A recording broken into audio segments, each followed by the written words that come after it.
Hello दोस्तों, world fact और mystery में आपका एक बार फिर से स्वागत है। दोस्तों, दुनिया में कोई भी इंसान भले ही कितना शक्तिशाली हो, लेकिन वह सिर्फ एक चीज़ से जरूर डरता है, जिसका नाम है मौत। हर इंसान चाहता है वह लंबे समय तक जिंदा रहे और मौत के अंतिम क्षणों में भी वह जिंदगी के लिए संघर्ष करता है। आज जिंदगी के जूझने की बात हम इसलिए कर रहे हैं क्योंकि आज से 50 साल पहले कुछ लोगों ने खुद को जिंदा रखने के लिए जो जद्दोजहद की, उनको जानकर आप शहर उठेंगे। यह 72 दिनों के उस संघर्ष की कहानी है जब एक फ्लाइट क्रैश होने के बाद लोगों ने हर एक पल मौत को मात दी और जिंदा रहने की आस को सीने में जगाए रखा। यह कहानी 13 अक्टूबर 1972 की है, जब उरुग्वे की रग्बी टीम को ओल्ड क्रिश्चियन क्लब की टीम चिली के साथ मैच खेलना था और वह चिली जाने के लिए एक प्लेन में सवार होकर 12 अक्टूबर को उरुग्वे से कुल मिलाकर 45 लोग उड़ान भरते हैं। उड़ान भरने के कुछ देर बाद ही मौसम खराब होने लगा था। एंडीज की सफ़ेद बर्फीले पहाड़ों में पायलट को कुछ भी नजर नहीं आ रहा था। मौसम खराब था और पायलट को संभावित खतरा नजर आने लगा था। करीब 14,000 फीट की ऊंचाई पर न जाने क्या हुआ कि पायलट अपनी पोजीशन समझ नहीं पाया और एक झटके में प्लेन एंडीज पर्वत की एक चोटी से टकरा गया। तूफान रफ्तार वाले प्लेन के एंडीज पर्वत से टकराते ही जोरदार धमाका हुआ। दूसरे ही पल धू धू कर जलता एंडीज पर्वत में गुम हो गया। इस भयानक हादसे में 18 लोगों की मौत हो गई। बाकी 27 लोग जैसे तैसे बच तो गए, लेकिन एंडीज की हाड़ कपा देने वाली बर्फ के बीच जिंदगी उनके लिए मौत से बदतर होने वाली थी।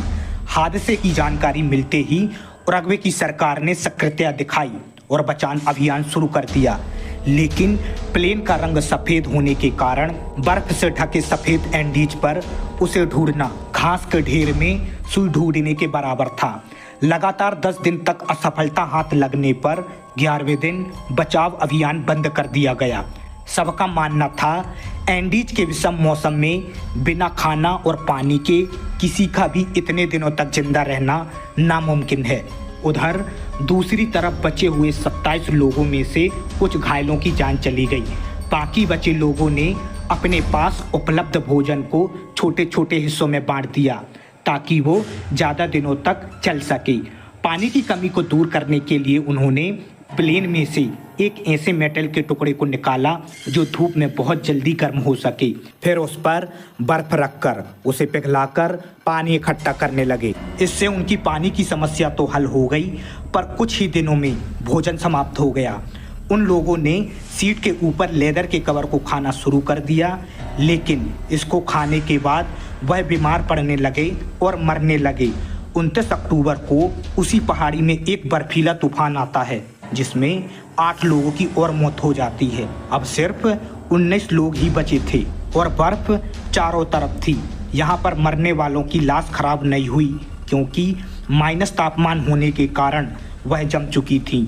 अब इनके पास खाने की सभी चीज़ें पूरी तरह से ख़त्म हो गई थीं। बचे हुए लोग बैठकर यह बात करने लगे कि अब जिंदा रहने के लिए क्या करें, और फिर ऐसा फैसला होता है कि यह जो लाश बाहर पड़ी हैं, इनको खाकर हमें जिंदा रहना है। इन्होंने प्लेन के टूटे कांच के टुकड़े बनाकर लाशों के मांस को काटा और पहली बार उसे खाया। इसके बाद इनमें समझौता हुआ, जो भी मरता है उसकी लाश को खा सकते हैं। दोस्तों, एक एक करके मौत का सिलसिला चलता रहता है। 60वें दिन तक सिर्फ 16 लोग ही बचते हैं। पूरे 2 महीने बीत जाने के बाद इनका वजन भी आधा हो जाता है। दूर दूर तक मदद की कोई उम्मीद नहीं दिखाई दे रही थी, तो 2 फुटबॉल प्लेयर्स नैंडो पेरेडो और रॉबर्ट केनेसा ने सोचा कि यहाँ पड़े पड़े मरने से अच्छा है कि मदद की तलाश में निकला जाए। बर्फ पर ट्रैकिंग करने के लिए उनके पास पर्याप्त साधन नहीं थे, लेकिन दोनों खिलाड़ी थे और दोनों के अंदर अंत तक हार नहीं मानने का जज्बा भी था। दोनों जैसे तैसे चिली के आबादी वाले क्षेत्र तक पहुंच गए, जहां दोनों ने रेस्क्यू टीम को अपने साथियों की लोकेशन बताई।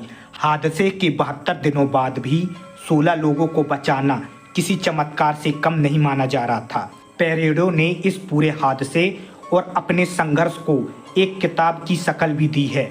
इस भयावह घटना पर पी.एस. पॉल रीड ने 1976 में एक किताब अ लाइव लिखी थी। इसी विषय पर 1993 में निर्देशक फ्रैंक मार्शल ने फिल्म भी बनाई थी। तो दोस्तों, आपको आज की संघर्ष भरी कहानी कैसी लगी? अगर अच्छी लगी हो तो इस वीडियो को लाइक करें, और आपको इसी तरह की मिस्टीरियस वीडियो देखने का शौक हो तो हमारे चैनल को सब्सक्राइब करें। मिलते हैं अगली वीडियो में, तब तक के लिए अलविदा।